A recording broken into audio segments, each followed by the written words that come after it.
This isn't just a podcast, it's a reminder of what makes America stronger isn't a headline or a hashtag. It's people, from the ones building our homes to the ones rebuilding their lives. Veterans, tradesmen, neighbors, and volunteers. Real people doing real things. Here we find common ground first, and then we work on our differences. This is the Collective Perspective Podcast, where purpose, people, and progress meet. Hey everybody, welcome back to the Collective Perspective Podcast. My name is Jeff, and I'm here with my buddy Travis. What's up, Trav? What's up, Jeff? Hello, everybody. Welcome back. Glad to be here. Today we're talking about shifting from consumer to contributor. That sounds pretty interesting there, Jeff. How do you suppose we do that? What is the difference between the two? Well, I think it's a matter of getting or giving, is it not? Yeah, I think so. That's what it basically comes down to. Yeah, getting or giving. Give it to me now, or here, let me help you with that. Well, it's more like how can I get it, more how can I help you get it. There we go. Okay. Still tying in with that last topic a little bit, huh? Yeah, I wanted to bridge in consumerism and identity with labeling identity. I think a lot of us are labeled. As a matter of fact, we're sold our labels more than we are sold our products. Are we not? Yeah, I think so. I think that holds true. We're easily targeted as someone that buys this is this demographic. Absolutely. We are labeled by corporations, labeled by our peers based on what? Our outward appearance, our general actions. We're labeled by pretty much anything. Everything. So, Trav, if I said, hey, we've been replaced with who we are, with what we are, what we own, and what we subscribe, how would you feel about that? I would feel that it would be misleading because I think our outward appearances and many times our public personas are different than our private. People today express identity through brands, lifestyles, and clothes and stuff like that. I don't really see myself being that. You can walk down the street and look at something that somebody's wearing and stereotype them and think that, hey, this is the type of person they are, and you can label them. You can label anybody walking down the street or you come across. Me, for instance, I wear surf brands. I grew up surfing. I've always worn surf brands, and I've always liked that culture, the surf mentality, if you will. Nothing better than a day at the beach, and that kind of is me, but more laid back. That was a large part of me, and the advertisers, the corporations that produce those items, they got me hook, line, and sinker because I liked the style, I liked the look, and I liked what what am I looking for? The culture that it expressed. I wonder what kind of label I get for this. Big old tattoo on my neck. I wonder what judgments. I think that's really what it is like prejudgments of people by the way they look. That's a valid point, but I think today, artwork, inkwork, tattoos, people don't really think twice about it unless it's in a more conspicuous spot. Because as I'm looking at you as we're talking here, you don't really notice that tattoo. It's when you turn that people would notice it. So, yeah, I think tattoos these days are really artwork, and that's how people see it, I think. Yeah, definitely. We're just giving you an example of labels, of course, but what we're really talking about is, and as that label with the tattoos, people used to think, oh, a tattoo person, they're a bad guy, they're up to no good, they've got all this ink work, they must have been in jail or something. That I think that used to be the stereotype for tattoos. Like, oh, you're a sailor, you must be an alcoholic. There's probably some truth to that. I don't drink alcohol that much anymore, so Maybe I'm not much of a sailor anymore. I don't drink it that less anymore either. So But hey, we're talking about today, to get back a little bit more on topic, becoming going from a consumer to being a contributor. I think a lot of that you can do it in your jobs. I believe that's something that you are as a contributor to society. I think a lot of the service industry is a very contributory to society. Yes. Well, there's two types of things that people sell, and that's service and a product. Right. So if you're selling your service, is it a product still? Yes, it is. They're still paying for that. But there is some reward that comes out of it, right? Yes. For me, and that's the service that I provide. Yes, I get to see somebody's health improve. I get to see somebody's day improve, and see somebody believe in themselves more, because I do a lot of rehab stuff as well, and that's a kind of giving, a kind of kindness, and a kind of it's just, I don't know, maybe more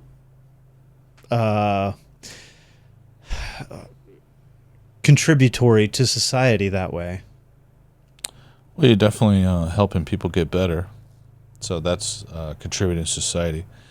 But maybe I should try to work on, as you mentioned in the last episode, you challenged me to do an act of kindness outside of work, and that would be more contributory to my local community, not just my work community. Well, it's not that it's a bad thing that you do things, but you're being paid to be kind. You're not being paid to be mean, right? Or you're not being paid to being difficult. That's not your purpose there. Right. But you're there you're being paid to provide a service that is contributing to society, yes. And it's kindness, because I guess there are some grumpy nurses. There can be grumpy nurses. But they don't last long, right? No, they don't. Because No, they don't. again, it's your skills that get you in the room and your personality that keeps you, right? Yeah, it is. So I think a lot of people have a hard time becoming a consumer. I keep on saying becoming a consumer. We're consumers, okay? Becoming a contributor. What do you think are some roadblocks for that? That's a tough one. Some of the roadblocks could be personal motivation. I really. think it's mental, dude. Like, am I good enough, or I don't have the time? Yeah, I don't have the time would be something that I could see a lot of people falling back on. Am I good enough? I think everybody would like to believe they're good enough for just about anything, but are they putting it in practice? Are they showing themselves that they are good enough every day? But being, not having the time, that that can be a big obstacle, I think. I think being a contributor to society can be a multitude of different things, from some that encourage, some organize, some repair. But again, we're getting back into the topic of diversity, right? Back to the topic of division. And those are the things that divide us, is all of these topics that we've been talking about lately are all bridged and combined together to really get down to what we're after. Maybe not what we're after, but where we're headed. And that is highlighting the people in the United States that are contributors, the quiet force that does make America great. I'm so tired of hearing on social media and stuff how America's not great, we did this and we did that. We can't dwell on the past. We got to look forward, and I think there's a bright future for us if you keep a positive attitude. One thing, and I'll give you some time, Travis. One thing I was going to say and try to encourage people to do is every day, the first thing you do instead of turning on your cell phone is maybe you sit there and you think about the 3 things that you're grateful for. Start the day with what you're grateful for, and you'll be amazed on how different your day is on a daily basis. Positive affirmations. Positive affirmations to yourself. I think we're all just inundated with all of this information readily at our fingertips or in the palm of our hands. I mean, who would ever imagined when we were growing up, Travis, that we were going to have some Star Trek things in our hands? Yeah, what Oh, did wait, they call Star it? Trek. Whoever thought that this sci-fi movie thing was going to be reality? Yeah, well, And, we thought we'd we're have just flying waiting for cars the by now. aliens, but we're not getting into that. Yeah, I kind of would like to maybe talk about the psychological cost of consumption. I like that topic about, when you consume things, there's there was a popular term back in, I don't think it was that long ago, but somebody will probably correct me down in the comments. It was probably like 30 years ago, but retail therapy. That was something that people would do. They'd go out. You notice all of our malls have closed because everything's online now. So the malls are closing down around us, but people would go out. They'd get that rush from that purchase. Well, we talked about in previous episodes about consumerism in itself, and it's the release of endorphins when they go to consume something. You get a release of endorphins when you place that order on Amazon, believe it or not. You get a hit of endorphins when you see, it's arriving today. It doesn't even matter what it is. That's true. And maybe that's what the difference is between consumer versus contributor. Consumers they're always getting that rush when they purchase something, or when they buy something, or they're getting something from someone or from somewhere. But the contributor, it's a whole different mentality. I think the contributor is someone who gets that same joy from giving back, from doing something for someone else. I think. Am I on the right track there, or is that a little bit off? I kind of see it as the consumer. So, for example, your kids are part of your family, and they are consumers until they actually contribute to something, like chores. So it goes a little bit beyond that, because they're consuming, and not contributing to the family in that sense, but they are contributing to the family and being contributors by their mere presence and their love and learning from their mistakes and their funny gestures. Like kids say the funniest things, and they definitely do. And that contributes to your emotions and your endorphins as a parent. And the overall well-being of the family unit, or the relationship of the parents and children. Like, let's face it, we all want to belong, but the kids at some point become contributors. So the child that gets a job at 18 and now has to pay mom and dad something, or the child that's responsible for doing the laundry or washing the dishes or mowing the lawn, is contributing to the family and not just being a consumer of the family on a different level, right? Yeah, so on an emotional level, there's we talked about passive and aggressive, or active. Passive and active. Or was that a little passive aggressive? No, passive and active kindness. I think it goes hand in hand. Contributor, consumer, or consumer contributor. I think I see that. Yes, they do go hand in hand. But which one takes the lead? Well, I think it depends on what your role is in that community, or that tribe. It's not my daughter's responsibility at 4 years old to go mow the lawn. She can't be expected to contribute in that way. Right. The only thing she's expected to contribute is like, please stop crying. No, I'm just kidding. For the little my ones, sanity. It's hey, can you put that in the garbage for me, please? Yes.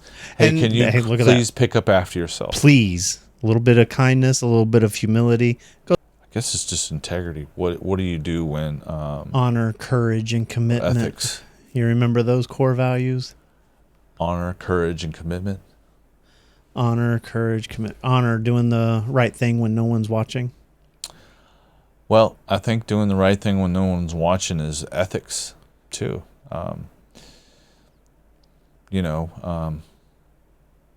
Not doing the wrong thing, I guess. I don't really have an example. No, that's I guess an example of doing the right thing when no one's watching. I like cars a lot, so that's kind of like my release, my hobby.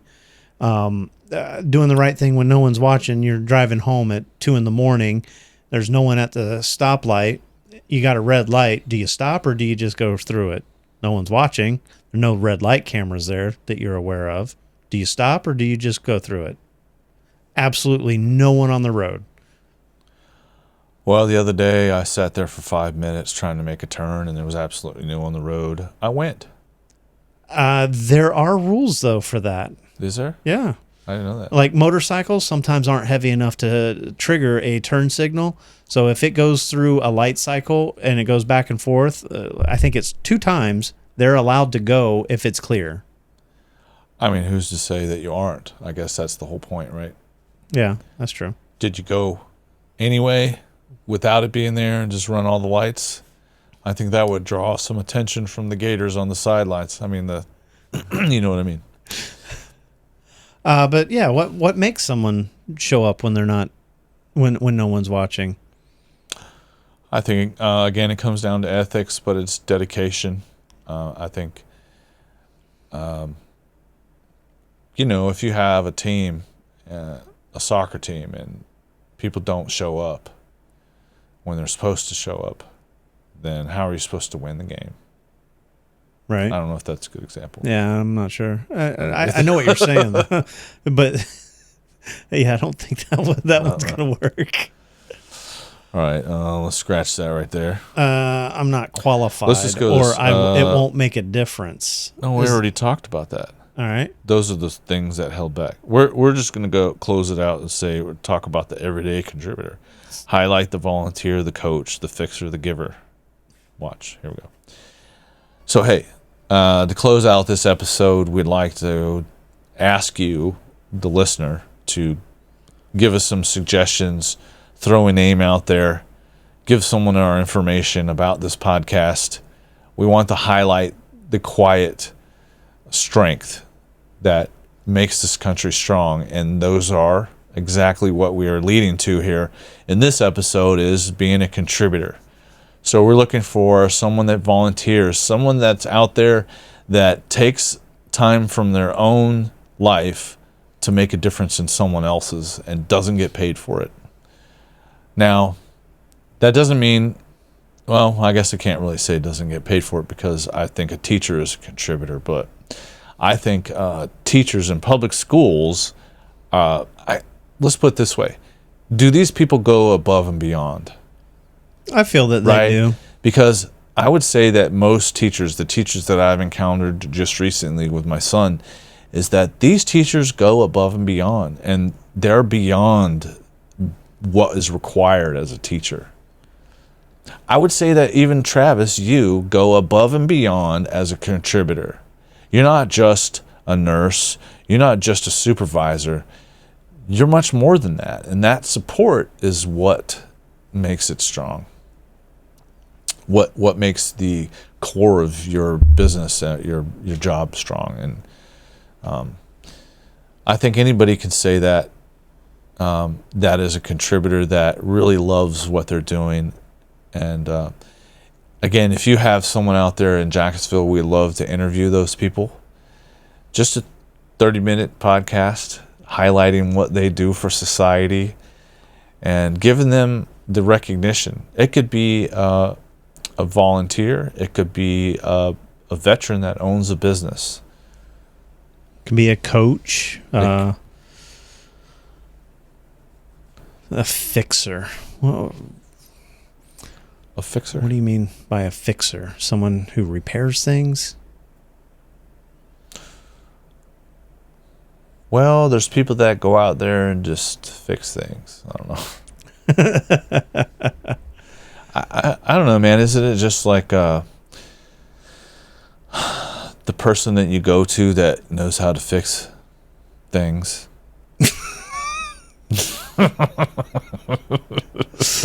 You know what? I'm watching a series right now, and On fixing things? on basically the guy's a fixer.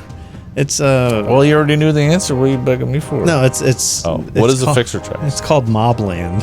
Mobland. Oh, he fixes problems. Yes, he fixes problems. I don't think that's the type of fixer we were going for. Are you even paying attention? It's a series on HBO Cinemax, the Max app, with Tom Hardy. Hey, everybody. Thanks for watching this episode from consumer to contributor and everything in between and what that means. Thank you for joining us today. Look forward to reading your comments down below, and can't wait to see you next time.